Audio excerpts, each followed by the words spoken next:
जय हिंद। देखिए चलते हम लोग एक नया टॉपिक देखते हैं बायोलॉजी का, टीथ यानी दांत के बारे में। दांत हमारे जीवन के लिए जरूरी होते हैं। दांत जो होता है हमारे शरीर को सुंदरता प्रदान करता है। दांत नहीं रहता ना तो मुंह जो डचकल बचकल रहता है। देखते होंगे गाँव वगैरह में किसी का अगर दांत जो फेंक दिया है तो लगता है जैसे सियार है। तो वो दांत जरूरी होता है। दांत से ही आपको चूहा छछूंदर में अंतर समझ में आ जाता है। देखते हैं ना उसका दांत आगे निकला रहता है। तो दांत बहुत जरूरी है सुंदरता के लिए। समझ में गया। अब दांतों के मेन चीज के बारे में समझते हैं। दांत का मेन काम क्या चीज होता है। देखिए दांत सबसे पहले ये बने किस चीज के होते हैं, तो ये बहुत ही कठोर उत्तक के बने होते हैं। हालांकि बहुत पहले जब जीव विज्ञान अपने प्रारंभिक चरण में था तो दांतों को हड्डी में गिन लिया जाता था। दांत हड्डी में नहीं आते हैं। उच्च घनत्व तथा उच्च कठोरता वाले उत्तक से बने होते हैं हमारे दांत। इसका अध्ययन जो दांत कहलाता है वो ओडोंटोलॉजी कहलाता है। दांतों का अध्ययन ओडोंटोलॉजी कहलाता है। दांतों को सबसे ज्यादा क्षति अगर पहुंचती है तो फ्लोरीन गैस से पहुंचती है। फ्लोरीन अगर फ्लोरीन पे दे देंगे ना दांत से तो दांत झड़ जाता है। फ्लोरीन के कारण इसको सबसे ज्यादा क्षति पहुंचती है। दांत के दो भाग होते हैं, एक आंतरिक भाग होता है और एक बाह्य भाग होता है। देखिए दांतों के दो परत, बाहरी और आंतरिक में जो सबसे बाहर की पतली परत होती है ना, एकदम बाहर हल्का सा पतला परत होता है, वो इनामेल होता है। इनामल के कारण ये हमारा जो दांत होता है वो सफेद दिखता है। ये शरीर का सबसे कठोर भाग है। और आंतरिक परत को हम डेंटाइन कहते हैं। दांतों का 80 से 85% भाग डेंटाइन का ही होता है और बाहर की हल्की परत इनामेल होती है। तो इनामेल क्या होता है तो ध्यान से समझिए, सबसे बाहरी परत है। इनामेल और डेंटाइन दोनों बने होते हैं कैल्शियम फास्फेट के। लेकिन जो इनामेल होता है वो कैल्शियम फास्फेट के क्रिस्टलीय रूप, क्रिस्टल रूप उसे कहते हैं जिसकी एक आकृति फिक्स होती है, तो वो क्रिस्टलीय रूप को कैल्शियम एपेटाइट कहते हैं। तो जनरली अगर कहेगा कोई कि दांत किसके बने होते हैं तो कैल्शियम फास्फेट के बने होते हैं। आंतरिक भाग डेंटाइन वो कैल्शियम फास्फेट का होता है और बाहरी भाग जो इनामेल होता है वो कैल्शियम एपेटाइट का होता है। अब ध्यान दीजिएगा, ये सबसे कठोर भाग है, सबसे मजबूत नहीं है। सबसे मजबूत जबड़ा होता है जबकि सबसे कठोर भाग इनामेल होता है। तो ये आंतरिक और बाह्य भाग समझ में आ गया।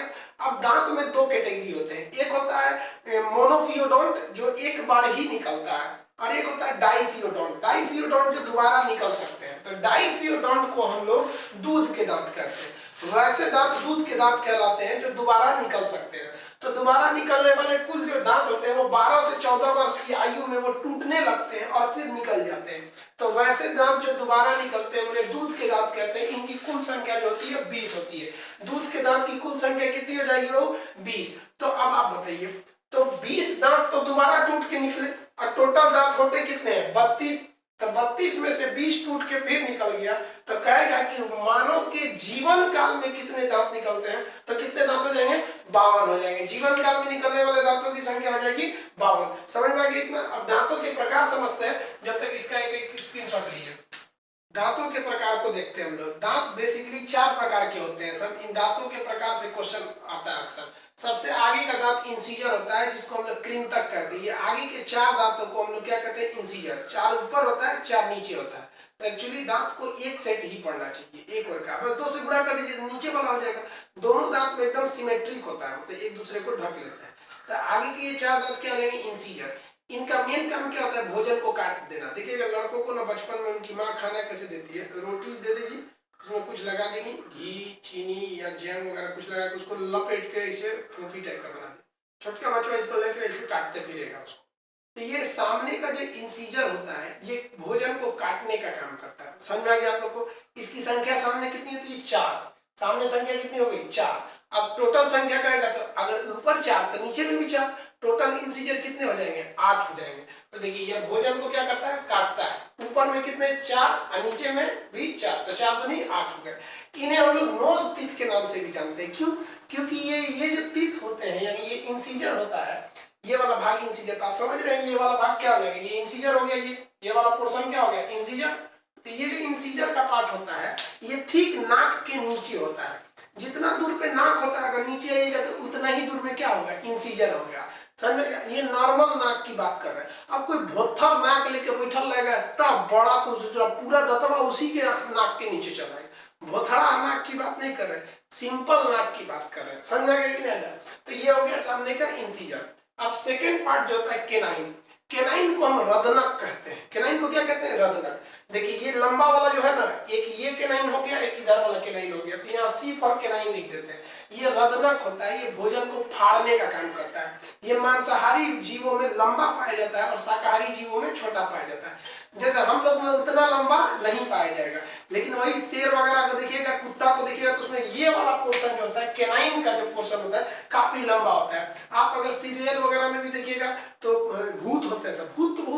पाए जाते हैं, भूतनी ज्यादा होती है, जैसे चुड़ैल। तो चुड़ैल वगैरह को देखिएगा ना, सुंदर रहेगी, जब चुड़ैल का रूप लेगी तो इसे मुंह खोलेगी और उसका कौन सा दांत लटकेगा, इंसिजर थोड़ी लटकेगा, केनाइन लटका लेती है इससे, मतलब हम अपने ओरिजिनल रूप में आ गए, मतलब समझ में गया। तो ये हो गया भूतनी सबका। तो इन जो केनाइन होता है, अब आप ध्यान दीजिए, 2 केनाइन ऊपर है तो 2 केनाइन नीचे भी रहेगा। तो आपसे कहेगा कि भोजन को फाड़ने का काम कौन करता है, तो भोजन को फाड़ता है मांसाहारी जीवों में लंबा होता है, इसकी संख्या 2 के ऊपर 2 से गुणा कर दीजिए क्योंकि नीचे भी टोटल 4 हो जाएगी। इसे आई तिथ कहते हैं क्योंकि यह आंखों के ठीक नीचे पाया जाता है, इसलिए इसे हम लोग आई तिथ के नाम से भी जानते हैं। अब तीसरा प्रकार का जो होता है वो प्रीमोलर। देखिए यहीं पे सबसे ज्यादा दिक्कत होता है प्रीमोलर में, मोलर में। प्रीमोलर को हम अग्र मतलब आगे का, चवर्णक मतलब चबाने वाला, अग्र चवर्णक कहते हैं। यहाँ हम हरे रंग से बना दिए। तो ये जो प्रीमोलर है, 2 इस साइड 2 इस साइड, टोटल एक साइड में प्रीमोलर 2 होते हैं, एक इधर प्रीमोलर एक इधर प्रीमोलर। तो ऊपर की ओर प्रीमोलर कितने हो गए 4। तो जब ऊपर की ओर 4 प्रीमोलर तो नीचे की ओर भी कितने प्रीमोलर होंगे, 4 प्रीमोलर होंगे। तो ये हो गया प्रीमोलर। प्रीमोलर का काम क्या होता है, भोजन को चबाने का काम करता है। ध्यान दीजिएगा छोटे बच्चों में ये प्रीमोलर नहीं होता है, इसलिए छोटा बच्चा जब भी हंसेगा ना तो देखिएगा उसके में दांत यहाँ लाइन से रहेगा, फिर दांत नहीं रहेगा और फिर उसके पीछे दांत रहेंगे। तो छोटे बच्चों में कौन सा दांत नहीं होता है, प्रीमोलर। ध्यान से समझिए, प्रीमोलर को इंग्लिश में क्या कहते हैं, हिंदी में अग्रचवर्णक।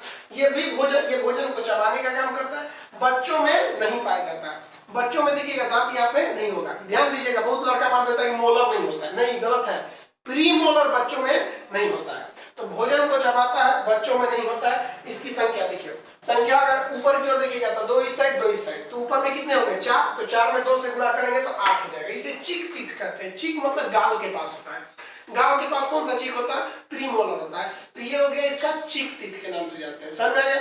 अब हम लोग सबसे लास्ट वाला देखते हैं, हम लोग मोलर। सबसे लास्ट में मोलर होता है, इसे चवर्णक कहते हैं। देखिए प्रीमोलर और मोलर दोनों का काम है भोजन को चबाना। तो ये जो बड़े बड़े दांत होते हैं एकदम पीछे, इसको हम लोग क्या कहते हैं, मोलर कहते हैं। ये सबसे बड़े होते हैं, सबसे मजबूत होते हैं। लड़का लोग इसी से गुटखा खाता है, देखिए चबाएगा गुटखा इतना इधर फूल जाएगा। तो इसकी जो ये सबसे लास्ट में होते हैं, इन्हें क्या कहते हैं, चवर्णक या मोलर। ये भी भोजन को चबाते हैं। इसमें ना एक और में देखेंगे इधर 3 होंगे और इधर 3 होंगे। तब अगर देखिए 3 इधर 3 इधर, 6 तो ऊपर ही हो गया। तो टोटल मोलर कहेगा तो 6 तो बाबू ऊपर ही हो गया और नीचे भी उतना ही होते हैं, तो 6 दूनी 12, समझा गया। अब ध्यान दीजिए, इसका काम है चबाने का। अब ये तो हो गया भाई प्रीमोलर, इधर वाला क्या हो गया, मोलर। मोलर में भी 3 molar, first molar, second molar, third molar. First molar, second molar, third molar. Molar 3 type के होते हैं, ठीक हो गया। अब इन तीनों मोलर में से जो थर्ड मोलर होता है ये छोटे बच्चों में नहीं पाया जाता है। ध्यान से समझिएगा, मोलर में से थर्ड मोलर छोटे बच्चों में नहीं पाया जाता है, थर्ड मोलर नहीं पाया जाएगा। तो कई लोग कहते हैं कि नहीं बच्चों में मोलर ही नहीं पाया जाता, ये तो गलत है ना।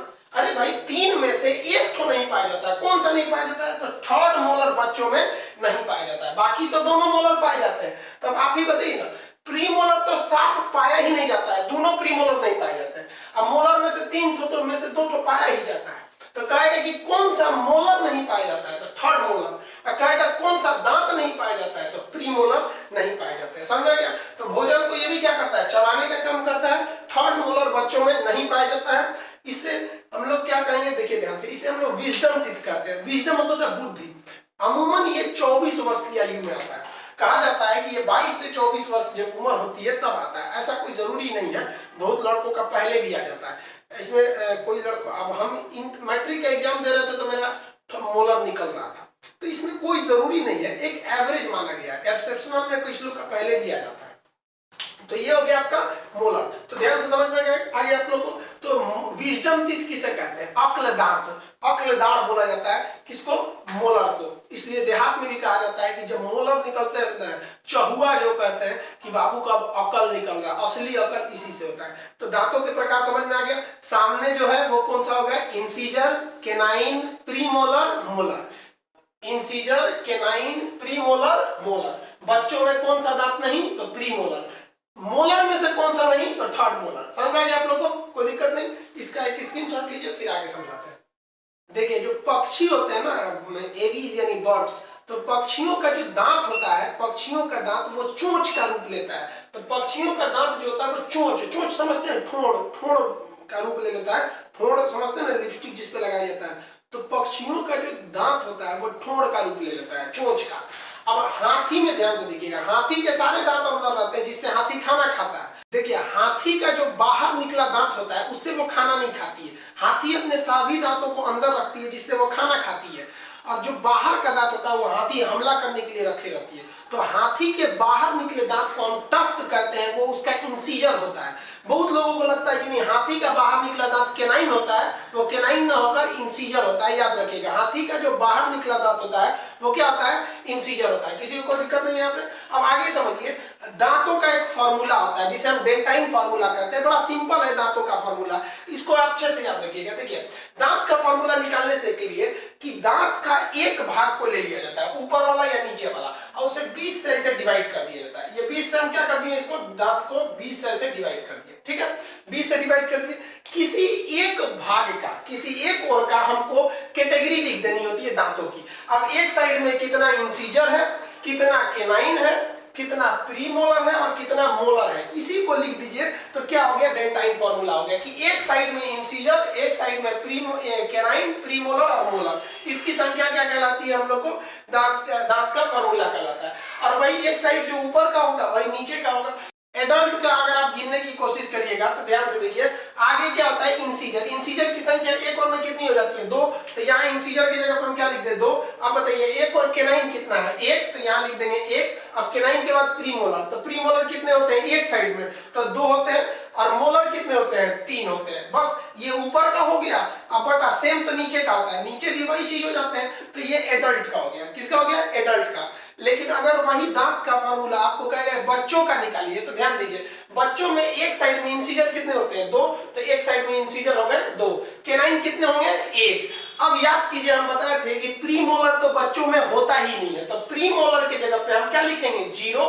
और अब ध्यान दीजिएगा, क्या बच्चों में 3 मोलर होता है कि 2 ही होता है, याद रखिए, थर्ड मोलर नहीं होता है। तो बच्चों में मोलर कितने होंगे, 2, तो यहाँ कितना हो जाएगा, 2। तब सेम सिमेट्रिक नीचे भी होता है। तो ये बच्चों के लिए दांत का फॉर्मूला हो गया, समझ में आ गया आप लोगों को। तो ये डेंटाइन फॉर्मूला एडल्ट का हो गया, ये हो गया आपका बच्चों का, किसी को कोई दिक्कत नहीं।